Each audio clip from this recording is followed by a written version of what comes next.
ಎಲ್ಲಿಟ್ಟದ ಅಕ್ಕಿನ ಇದಾ ಇದಾ ನೋಡ್ಬೇಕು.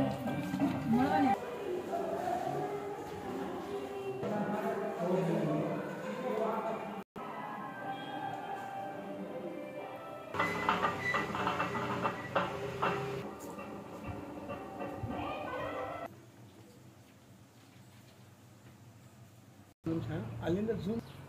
ನಮಸ್ಕಾರ, ನನ್ನ ಹೆಸರು ಮಂಜುನಾಥ್ ಅಂತ. ನಾವು ಸಪ್ತಗಿರಿ ಹೋಟ್ಲವರು.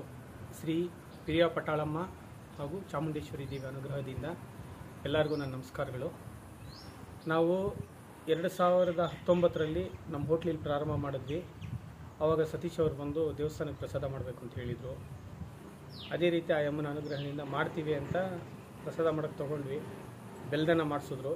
ಆದರೆ ಅವ್ರು ಹೇಳಿದ್ದೊಂದೇ, ಎಲ್ಲ ದೇವಸ್ಥಾನಗಳಲ್ಲೂ ಒಂದೊಂದು ವೈಶಿಷ್ಟ್ಯತೆ. ತಿರುಪತಿ, ಧರ್ಮಸ್ಥಳ, ಕುಕ್ಕೆ ಸುಬ್ರಹ್ಮಣ್ಯ, ಹೊರನಾಡು, ಒಂದೊಂದು ಕಡೆ ಒಂದೊಂದು ಥರ ವೈಶಿಷ್ಟ್ಯತೆ ಇರುತ್ತೆ ಪ್ರಸಾದಕ್ಕೆ. ಅದೇ ರೀತಿ ನಮ್ಮ ಪಿರಿಯ ಪಟಾಳಮ್ಮ ದೇವಸ್ಥಾನ PPD ದೇವಸ್ಥಾನಕ್ಕೆ ನಡೆಯಬೇಕು ಅಂತ ಹೇಳ್ಬಿಟ್ಟು ಪಾಪ ಅವರು ನಾವು ಸತತ ಪ್ರಯತ್ನ. ನಾವು ಒಂದು ವಾರ ಮಾಡಿ ಕಳಿಸೋದು, ಮತ್ತು ಅವ್ರು ಇದ್ಕೊಂಡು ಇಲ್ಲ ಇನ್ನೂ ಸ್ವಲ್ಪ ಬೇರೆ ಬೇಕು, ಇನ್ನೂ ಒಂದು ಸ್ವಲ್ಪ ಬೇರೆ, ಇದೇ ಥರ ಸತತ ಪ್ರಯತ್ನ 3 ರಿಂದ 4 ತಿಂಗಳು, ಹತ್ರ ಒಂದು 4 ತಿಂಗಳ ತನಕ ಆಯಿತು. ಪ್ರತಿ ಶುಕ್ರವಾರ ಮಾಡಿಸೋರಾದರೆ ಅವರು ನಾವು ನಮ್ಮ ಮೇಲೆ ಅವರು ಪಾಪ ಜಿಗುಪ್ಸೆ ಪಟ್ಟಿಲ್ಲ. ಏನಪ್ಪ ಇವ್ರು ಹೇಳಿದಷ್ಟು ಹಿಂಗೆ ಮಾಡ್ತಾರೆ, ನಾವು ಅವ್ರು ಏನು ಇಷ್ಟೊಂದು ನಮಗೆ ಈ ಥರ ಹೇಳ್ತಾ ಇದ್ದಾರಲ್ಲ, ಮಾಡೋಕ್ಕಾಗತ್ತೋ ಆಗಲ್ವೋ ಅನ್ನೋ ಆ ಮನೋಭಾವನೆಯನ್ನು ಬಂದ್ಬಿಟ್ಟು ನಮ್ಮ ಕೈಯಲ್ಲಿ ಆಗುತ್ತೋ ಇಲ್ವೋ ಅನ್ನೋ ಸ್ವಲ್ಪ ಭಯ ಬಂತು. ಯಾಕಂದ್ರೆ ದೇವ್ರ ಪ್ರಸಾದ. ಆದರೆ ಇವತ್ತಿಗೂ ಆ ತಾಯಿ ಹೆಸರಲ್ಲಿ ಆ ದೇವ್ರಿಗೆ ಪ್ರಸಾದ ಮಾಡಬೇಕಂದ್ರೆ ಸ್ಟವ್ ಸಪ್ರೇಟು, ಪಾತ್ರೆ ಸಪ್ರೇಟು, ಸ್ಟವ್ ಸಪ್ರೇಟು, ಎಲ್ಲ ಪ್ರತಿಯೊಂದು ಬೇರೆ ಬೇರೆ. ಅದನ್ನೆಲ್ಲ ಒಂದು ಪ್ರತಿ ವಾರಕ್ಕೆ ಅದು ಒಂದು ಸತಿ ವಾರ ಪ್ರಸಾದ ಮಾಡಿದ್ರೆ ಮತ್ತೆ ಎತ್ತಿಟ್ಬಿಡ್ಬೇಕು. ಆ ಥರ ಬೇರೆ ಯಾವುದು ಅದರಲ್ಲಿ ಬಳಸ್ದೇನೆ ಅದೇ ಥರ ತಾಯಿ ಪ್ರಸಾದ ಮಾಡಿ ಪ್ರತಿ ವಾರ ಕಳಿಸ್ತಾ ಇದ್ದೀವಿ. ಈ ಪ್ರಸಾದ ಏನು ಅಂತಂದರೆ 3 ಧಾನ್ಯಗಳು ಬೆರ್ತಿರುತ್ತೆ. ಅಕ್ಕಿ, ಕಡಲೆಬೇಳೆ, ಹೆಸರುಬೇಳೆ.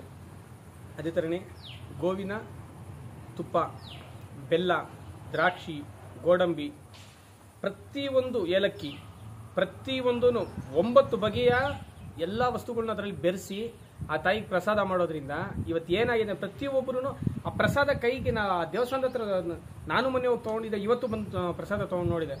ಆ ಕೈಗೆ ತೊಗೊಂಡಿದ ತಕ್ಷಣ ಎಲ್ಲರೂ ದೇವಸ್ಥಾನಕ್ಕೆ ಪ್ರಸಾದ ಇದು ಪರ್ಮನೆಂಟ್. ಪ್ರತಿ ಶುಕ್ರವಾರ ಎಲ್ಲರ ಮನಸ್ಸಲ್ಲಿ ಏನು ಬಂದ್ಬಿಟ್ಟಿದೆ ಅಂದರೆ ಪಿರಿಯ ಪಟಾಳಮ್ಮ ದೇವಸ್ಥಾನನ ಬೆಲ್ದನ್ನ ಈ ಥರ ಇರುತ್ತೆ, ಹಿಂಗಿರಬೇಕು. ಆ ತಾಯಿ ನಮ್ದಲ್ಲ, ಅದು ನಾವು ಕಾಯಕ, ನಮ್ದೇನೇ, ನಾವು ಕೆಲಸದವ್ರಷ್ಟೇ. ಆ ಅಮ್ಮ ಅನುಗ್ರಹ ತೋರಿಸಿದ್ರು, ನೀನು ನಡೆಸಿ ಅಂತ ನಮ್ಗೆ ಅದೊಂದು ಅವಕಾಶ ಕೊಟ್ಟರು.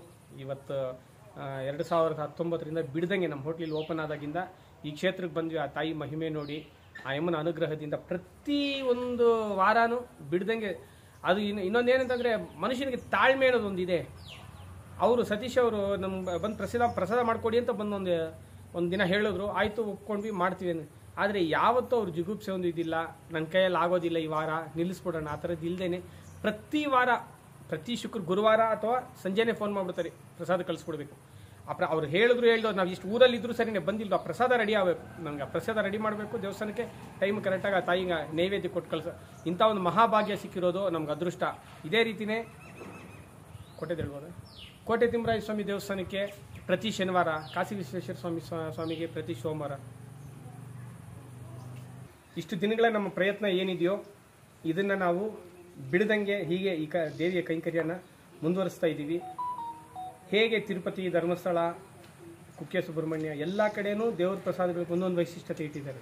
ಅದೇ ಥರನೇ ಈ ತಾಯಿಗೆ ನೈವೇದ್ಯದ ಬೆಲ್ಲದನ್ನ, ಇದು ತುಂಬ ವಿಭಿನ್ನವಾದ ಒಂದು ತಾಯಿ ಶಕ್ತಿ ಅಂತೀನಿ ನಾನು. ಎಲ್ಲ ಯಾವುದೇ ದೋಷಗಳಿದ್ರೂ ಯಾವುದೇ ಇದ್ರೂ ಪರಿಹಾರ ಆಗಲಿ ಆ ತಾಯಿಗೆ ಆ ಸಮಯಕ್ಕೆ, ಪ್ರತಿ ಶುಕ್ರವಾರ ಆ ಸಮಯಕ್ಕೆ ತಾಯಿಗೆ ಮಹಾಪೂರ್ತಿ ಮಹಾಮಂಗಳಾಚಾರ್ಯ ಪ್ರಸಾದ ಬಂದು ಆ ತಾಯಿಗೆ ಸೇರಿ ಇದಕ್ಕೆ ಅನುಕೂಲ ಮಾಡಿಕೊಟ್ಟಂಥ ಸತೀಶ್ ಅವ್ರಿಗೂ, PPD ದೇವಸ್ಥಾನದ ಎಲ್ಲ ಸದಸ್ಯರಿಗೂ, ಎಲ್ಲ ಮೆಂಬರ್ಗಳಿಗೂ, ಪ್ರತಿಯೊಬ್ಬ ಭಕ್ತಾದಿಗಳಿಗೂ, ಎಲ್ಲರಿಗಂತ ಹೇಳೋದು ಇಲ್ಲ, ಪ್ರತಿಯೊಬ್ಬರು ಭಕ್ತಾದಿಗಳಿರ್ತಾರೆ ತಾಯಿಗೆ. ಪ್ರತಿಯೊಂದು ಭಕ್ತಾದಿಗಳಿಗೂ ನನ್ನ ಹೃದಯಪೂರ್ವಕ ವಂದನೆ ಸಲ್ಲಿಸ್ತಾ ಇದ್ದೀನಿ. ಈ ಥರ ಅವಕಾಶ ಮಾಡಿಕೊಟ್ಟಂಥ ನಮ್ಮ ಬೆಡದಾಸ್ಪುರದ ಗ್ರಾಮದ ಪಿರಿಯ ಪಟಾಳಮ್ಮ ದೇವಸ್ಥಾನದ ಪ್ರತಿಯೊಂದು ಭಕ್ತರಿಗೂ, ಪ್ರತಿಯೊಂದು ಮೆಂಬರ್ಗೂ, ಮುಖ್ಯವಾಗಿ ನಮ್ಮ ಸತೀಶಣ್ಣ ಅವರು ಇದನ್ನು ಹುದ್ದಾಗಿ ಅದನ್ನು ಎತ್ಕೊಂಡು ಅದೊಂದು ಜವಾಬ್ದಾರಿಯಾಗಿ ಅವ್ರು ಡ್ಯೂಟಿಗೆ ಹೋಗ್ತಾ ಇರ್ತಾರೆ. ಫೋನ್ ಮಾಡಿ, ಸರ್ ಏನಾದರೂ ಮಾಡಿ ನನಗೆ 10 ಗಂಟೆಗೆ ಬಂದು ಪ್ರಸಾದ ಸೇರ್ಕೊಳ್ಬೇಕು.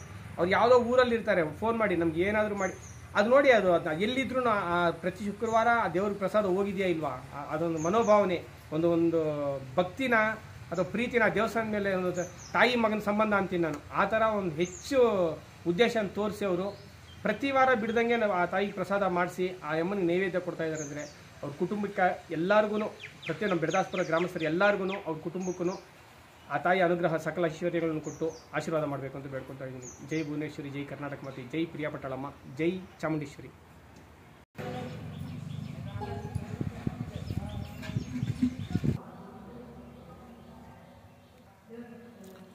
ಧರ್ಮೋ ರಕ್ಷತಿ ರಕ್ಷಿತಃ ಗೌತಮ ಕ್ಷೇತ್ರ, ಬೆಟ್ಟದಾಸನಪುರ ಗ್ರಾಮ, ಶ್ರೀ ಪಿಪಿಡಿ ಕ್ಷೇತ್ರ. ಶ್ರೀ ಪಿಪಿಡಿ ಕ್ಷೇತ್ರ ಅಂದರೆ ಶ್ರೀ ಪಿರಿಯಾಪಟ್ಟಣದಮ್ಮ ದೇವಾಲಯ. ಕ್ಷೇತ್ರ ಅಂದರೆ ಶ್ರೀ ಪಿರಿಯಾಪಟ್ಟಣದಮ್ಮ ಅಮ್ಮನವರು, ಶ್ರೀ ಚಾಮುಂಡೇಶ್ವರಿ ಅಮ್ಮನವರು, ಶ್ರೀ ನಾಗದೇವತೆ. ಈ ಮೂರು ದೇವತೆಗಳ ಮಹಾ ಸಂಗಮವೇ ಶ್ರೀ ಪಿಪಿಡಿ ಕ್ಷೇತ್ರ. ಶ್ರೀ ಧರ್ಮಸ್ಥಳ, ತಿರುಪತಿ, ಕುಕ್ಕೆ, ಹೊರನಾಡು ಮತ್ತು ಇತ್ಯಾದಿ ದೇವಸ್ಥಾನಗಳಲ್ಲೂ ಸಹ ಒಂದು ಕ್ಷೇತ್ರದ ವೈಶಿಷ್ಟ್ಯದಂತೆ ಆ ಕ್ಷೇತ್ರಕ್ಕೆ ಸಂಬಂಧಿಸಿದಂತೆ ಒಂದು ಪ್ರಸಾದದ ವೈಶಿಷ್ಟ್ಯತೆಯೂ ಇರುತ್ತದೆ. ಅದರಂತೆ ನಮ್ಮ ಶ್ರೀ ಪಿಪಿಡಿ ಕ್ಷೇತ್ರಕ್ಕೂ ಸಹ ಒಂದು ಪ್ರಸಾದ ಮಾಡಬೇಕು ಎಂದು ಅರಿಕೆ ಮಾಡಿಕೊಂಡಾಗ ಅಮ್ಮನವರ ಆಶೀರ್ವಾದಗಳೊಂದಿಗೆ ಒಂದು ಸಿಹಿಯನ್ನು ನಾವು ಚಿಕ್ಕಂದಿನಿಂದಲೂ ನಮ್ಮ ಗ್ರಾಮದ ಹಿರಿಯರು ಭಕ್ತಿಪೂರ್ವಕವಾಗಿ ಶ್ರದ್ಧೆಯಿಂದ ಒಂದು ಸಿಹಿ ಅನ್ನವನ್ನು ಮಾಡಿ ಅಮ್ಮನವರಿಗೆ ನೈವೇದ್ಯ ಕೊಟ್ಟು ಕ್ಷೇತ್ರಕ್ಕೆ ದೇವಸ್ಥಾನಕ್ಕೆ ಬರುವ ಭಕ್ತಾದಿಗಳು ಎಲ್ಲರಿಗೂ ಸಹ ಒಂದು ಪ್ರಸಾದ ನೈವೇದ್ಯ ಮಾಡುತ್ತಿದ್ದರು. ಅದರಂತೆಯೇ ನಾವು ಸಹ ಶ್ರೀ ಪಿಪಿಡಿ ಕ್ಷೇತ್ರದ ವೈಶಿಷ್ಟ್ಯದ ಸಂಕೇತವಾಗಿ ಒಂದು ಸಿಹಿ ಅನ್ನ, ಬೆಲ್ಲದ ಅನ್ನವನ್ನು ಪ್ರಸಾದ ರೀತಿಯಲ್ಲಿ ಮಾಡಿ ಕ್ಷೇತ್ರಕ್ಕೆ ಬರುವ ಭಕ್ತಾದಿಗಳಿಗೆಲ್ಲ ವಿನಿಯೋಗ ಮಾಡುತ್ತಿದ್ದೇವೆ. ಈ ಒಂದು ಪ್ರಸಾದವನ್ನು ಸುಮಾರು 6 ತಿಂಗಳ ಕಾಲ ನಮ್ಮೂರಿನಲ್ಲಿರುವ ಒಂದು ಸಪ್ತಗಿರಿ ಹೋಟೆಲ್ನಲ್ಲಿ ಅವರಿಗೆ ಅರಿಕೆ ಮಾಡಿಕೊಂಡಾಗ ಕ್ಷೇತ್ರದ ವೈಶಿಷ್ಟ್ಯಕ್ಕೆ ತಕ್ಕಂತೆ ಒಂದು ಪ್ರಸಾದವನ್ನು ತಯಾರು ಮಾಡಿ ಕೊಡಬೇಕು ಎಂದು ಕೇಳಿಕೊಂಡಾಗ ಅವರು ಒಪ್ಪಿ ಸುಮಾರು 6 ತಿಂಗಳ ಕಾಲ ಸತತ ಪ್ರಯತ್ನದ ಪರಿಶ್ರಮದಿಂದಾಗಿ ಈ ಬೆಲ್ಲದ ಅನ್ನ, ಸಿಹಿ ಅನ್ನವನ್ನು ಶ್ರೀ ಪಿಪಿಡಿ ಕ್ಷೇತ್ರದ ಒಂದು ಪ್ರಸಾದವಾಗಿ ತಯಾರು ಮಾಡಿ ಪೂಜಾ ಸಮಯದಲ್ಲಿ ಕ್ಷೇತ್ರಕ್ಕೆ ಬರುವ ಭಕ್ತಾದಿಗಳಿಗೆ ವಿನಿಯೋಗಿಸಲಾಗುತ್ತಿದೆ. ಈ ಒಂದು ಮಹತ್ ಕಾರ್ಯದಲ್ಲಿ ಸಹಕರಿಸಿದ ಸ್ಥಳೀಯ ಸಪ್ತಗಿರಿ ಹೋಟೆಲ್ನವರಿಗೂ ಮತ್ತು ಈ ಪ್ರಸಾದವನ್ನು ಸ್ವೀಕರಿಸಿ ಧನ್ಯರಾದಂತಹ ಶ್ರೀ ಪಿಪಿಡಿ ಕ್ಷೇತ್ರದ ಭಕ್ತಾದಿಗಳಿಗೂ ಸಹ ನಾವು ಧನ್ಯವಾದಗಳನ್ನು ತಿಳಿಸುತ್ತೇವೆ. ಧನ್ಯೋಸ್ಮಿ ತಾಯಿ.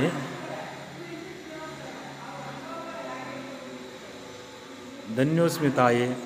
ಶ್ರೀ ಪಿಪಿಡಿ ಕ್ಷೇತ್ರದ ಭಕ್ತಾದಿಗಳಿಗೆಲ್ಲರಿಗೂ ಸದಾಕಾಲ ಈ ಪ್ರಸಾದ ಸಿಗುವಂತಾಗಲಿ ಎಂದು ಕ್ಷೇತ್ರದ ಅಮ್ಮನವರಲ್ಲಿ ಬೇಡಿಕೊಳ್ಳುತ್ತಿದ್ದೇವೆ. ಧನ್ಯೋಸ್ಮಿ ಮಾತಾ, ಧನ್ಯೋಸ್ಮಿ.